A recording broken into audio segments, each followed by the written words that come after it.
Welcome back to the CyberRisk TV live stream from the expo floor at InfoSec World 2024.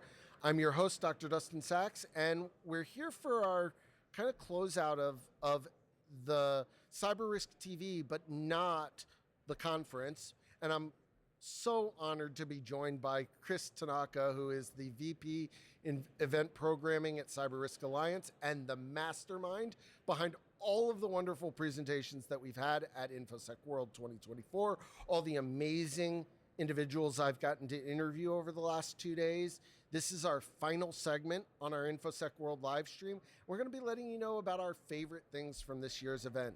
Kris, thank you so much for being here. Thank you for everything you have done. You are I said that John Del Moro was kind of the Wizard of Oz, the man behind the curtain. You are definitely the one running out, going to get the broomstick, and you're the Dorothy going out to do all the things that the wizard needs before he'll give everybody all of the things they've asked for. So thank you for being here. It is a great pleasure and honor to be here. And, I can't think of anything better to kind of just talk about this wonderful event with one of my favorite people.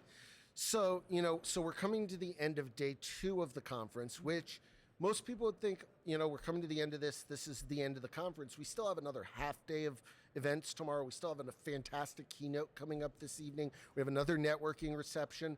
We also have a bunch of seminars going on and workshops going on Thursday here. Tell us, what are the things that you've seen? I know you've been running around a bunch, but what are some of the favorite things you've seen here over the last 2 days? Yeah, and I was thinking about that because, as we're coming, as you said accurately, not to the end, but more so we're just kind of transitioning to another segment of this wonderful event where we have our post-conference activities as well. What resonated? It's fun. I would have to say cybersecurity to me is technology, obviously, but what this conference has uncovered for me, it's really even a deeper layer. It's about the people. And so the conversations that we've been having, the sessions that have really spurred on some deep dives. For instance, we had a CISO track, which was fascinating to me. Yeah, we've talked about that quite a bit on this with many of the people today. But yeah, what else? Yeah, and the other things that I've really loved was that we have these workshops where you can get your hands on and get that technical support, that you have the facilitators that will walk you through step by step, and just the confidence that people have walking out from these sessions that, hey, I'm equipped to do what I need to do in my day-to-day. So the workshops, the special tracks, and then the keynotes, so inspiring.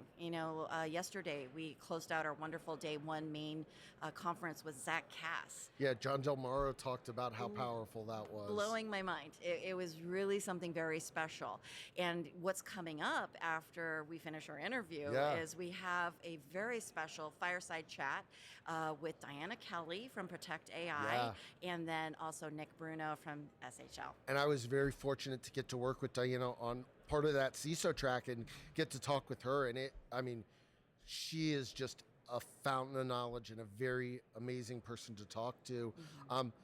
I know you come from, and I'm not going to mention the organization because we're not allowed to. I think it's written in our corporate policies, we're not allowed to mention. But you came from an organization that is notorious for coming up with the names of things. And I feel like at this conference, my favorite thing is I came up with what I think, and maybe you can confirm this for me, is the first usage of this term. Okay. I believe the thing that for me has been the most fun to see, because I've been walking back and forth all over this place, is what I am terming hallway therapy.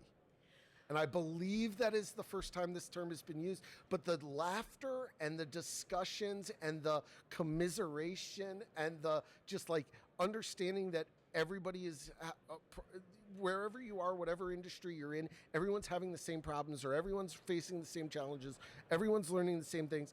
I think that for me has been the most exciting thing here. And in my experience, I would give you that. That's the first time I've ever heard of that, and it's so true. This morning we had the great opportunity to get together with women in cyber, and so it was a wonderful discussion. Like you said, we took the hallway into the room, but what we really want to do is start doing these things that people can get together, not only to talk and laugh, but really to kind of plan out those action items and what we need to do going forward. So this is going to be an annual thing. So Yeah. I'm looking forward to. I mean, and I heard, obviously, as I think we talked about in the interview I just had with Deidre, obviously I wasn't in the room, but I heard nothing but amazing things. I mean, I heard a story from somebody who said they spoke with one of the people who was there. They were in the room as well, and that this person expressed that they were feeling very disheartened by the industry and very disheartened by a lot of things that have gone on, and that this breakfast was enough to reinvigorate that person, enough to make them really feel empowered going forward. And as an attendee last year and now on the staff last year, I came out feeling very empowered myself, and I feel like, getting to see it, getting to understand what it takes to put it on. I mean, you've had a Herculean task, and those of us who have gotten to watch this and see your prowess at doing this, it's been really exciting to see. Thank you. As we start, I know it's as we've said, we're not at the end here, but as we start to think about what comes next, and we talk about, meeting here again, at the end of October, that what are the things that you're looking at already and you're going, this is the reason to be here next year? We've talked with a lot of people today and even yesterday about, if you're not here, why should you be here? And as somebody who's gotten to really see the nuts and bolts of it, what would you say to people who are going through their budgeting now, just trying to decide what conferences to go to next year? Why is here, not just because it's the week before Halloween and Disney is notorious for having amazing events that week, why be here next year, October, when you could go to any other conference? Yeah. I love that you asked me that, Dustin, because I've had the opportunity, as we're going through the sessions, as I'm strolling with our sponsors, and that's a question that I'm really interested in, because there's a lot of opportunities out there. So why here? And I have really consistent answers. One, this is a place where it's family. This is a place where you meet your peers. This is a place where you get new information, and you actually have an opportunity to go face to face, up close and personal, get all the details that you need, and it's just a journey from the start, from our pre-conference activities all the way to our post-conference activities. You're running into groups, having fun, but really this is something that is so important and special, because I said, why not one of the large conferences? Well, they said you don't have that opportunity to really connect. So that's one of the things, and what we're going to be looking at for 2025 is really building on that interactivity. We want our attendees to participate. We want to have them interact.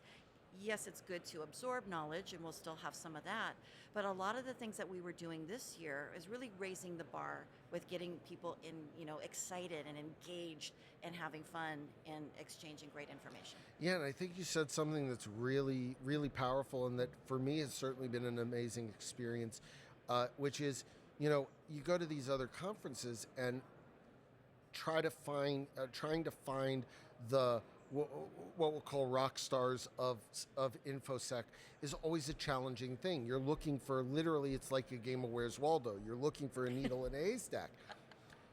Except here, you could be walking around and you're going to walk right past Larry Whiteside. Yes. You're going to walk past Mel Reyes. You're going to walk past Kris Yancharski. You're going to walk past, you name it, Param Eftekhari. All of these people that are people that we see every day out there talking about their passion and showing their passion, and getting to rub elbows with those people in a way that while it's still a very large, I mean, we're sitting here at the expo hall, there's hundreds of vendors, we've got thousands of people here, but yet it still feels like I know everyone here. Yeah. I can approach anybody. There's not that fear of like, oh my God, I'm one of 40,000 people, which Exactly. is amazing, and an atmosphere that I know has been cultivated, and especially coming out of the pandemic the last couple of years has been something that's been very guarded. And I think,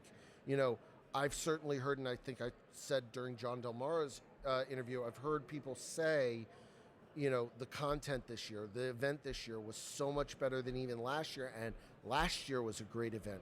So, I mean, I think that that trajectory upward is amazing, and for an event that's been around as long as it's been around. I mean, you look at some of the other conferences. How many of them can claim to have been around for 30 years? Yes. I mean, and we're moving into year 31, and it's only going to get better. It's one of those think of how many shows have gone 30 seasons. At the end of the 30 seasons, you're like, okay, what's new? I mean, my wife and I watch Big Brother, and they're in season 27 or 28 at this point, and it's like, okay, we've seen this before. It's old. Yeah, we know what to expect, but yet this conference, it seems like every year there's something new, something that different, something additional that raises the bar. So I certainly am excited to see what you and your team have cooked up for next year. As we come to the end of the interview, kind of share with us your biggest takeaways. Share with us, maybe for those people who are looking at this at the and either weren't here this year and definitely want to come next year, but those people who are looking to take this and sustain this throughout the year, what are the things that you would tell them to do? Yeah, well, and that's a really good point. It's an honor to be part of an institution. Really, InfoSec World is an institution. We're so excited to be 30 years old this year. We're going forward, onward and upward. But what sets us apart is really everybody works together. I feel lucky that I have a hand in trying to make the dream a reality. But what really spurs it on, what really makes it special is our speakers, it's our sponsors. We're all working together to create this vision, and everyone is excited about raising the bar each and every year. Larry Whiteside, for instance, I'm glad you mentioned him. We crossed each other's paths a couple of times, and that's what I love about this group. Everyone will stop me and say, hey, I've got an idea. So that's the fun, is really synthesizing that, bringing that together. And for people that, we're not able to come, we totally missed you, but we would love to have you join us, because your voice is important. And how we can, keep connected throughout the year. We do have regional communities with our, cybersecurity or CyberRisk collaborative, and we have virtual events that people can contribute, and then everybody can also reach out to me with ideas, and we will, really build this thing together, and that's what I'm excited about. And I would encourage people, the last thing you said, reach out with your ideas. Yes. I will attest to the fact that Kris is one of the most receptive people to new ideas. The number of times I would send her a message and be like, I got this idea. I know it sounds really crazy, but I've got this idea. You can tell me if it's stupid, I think is really great, because it creates an atmosphere where people aren't afraid to stop you in the halls and say, here's an idea. It may not be the greatest idea, but let me just at least put it in your, that welcoming atmosphere. The only way, as Parham mentioned earlier today, we are a community-centric, data-driven organization. Yes. And that community ethos, that community-centric nature is really what sets us apart. I mean, you've worked for some of the other companies out there, and I'm sure I speak for you when I say that this is one of the few organizations that truly lives up to that. We are driven by the community. The community, everything is, the community is asking for this, and it's our job, our responsibility to give that community what they want and what they need, because otherwise you're just putting on a show to put on a show. And we're not in Vegas for this conference. I know Identiverse, we're in Vegas, but we're not doing a residency in Vegas. We're not that cool yet. I think, or I think at the end of our career, which is usually the other one. So we're not on the way out, but we are here to help the community and to drive the discussions the community is having. I think that's for me, the biggest thing and the greatest takeaway from this is we're having discussions about the topics that matter to the community. And I also just want to add is that it's all about, like I said, it's the people. And what is really cool about the CyberRisk Alliance is we take you from start to finish of cybersecurity, your careers. And I don't think a lot of organizations do that. They focus on maybe like a different tier. So it's exciting to deal. We've got all kinds of education, all kinds of levels, all kinds of experiences, and we're just really excited to welcome you to next year's conference. Well, thank you so much, Kris, for joining us today. This was really great. Thank you all for tuning in for whatever interviews you've tuned in for during this time here at InfoSec World 2024. It's been a real honor to be part of this.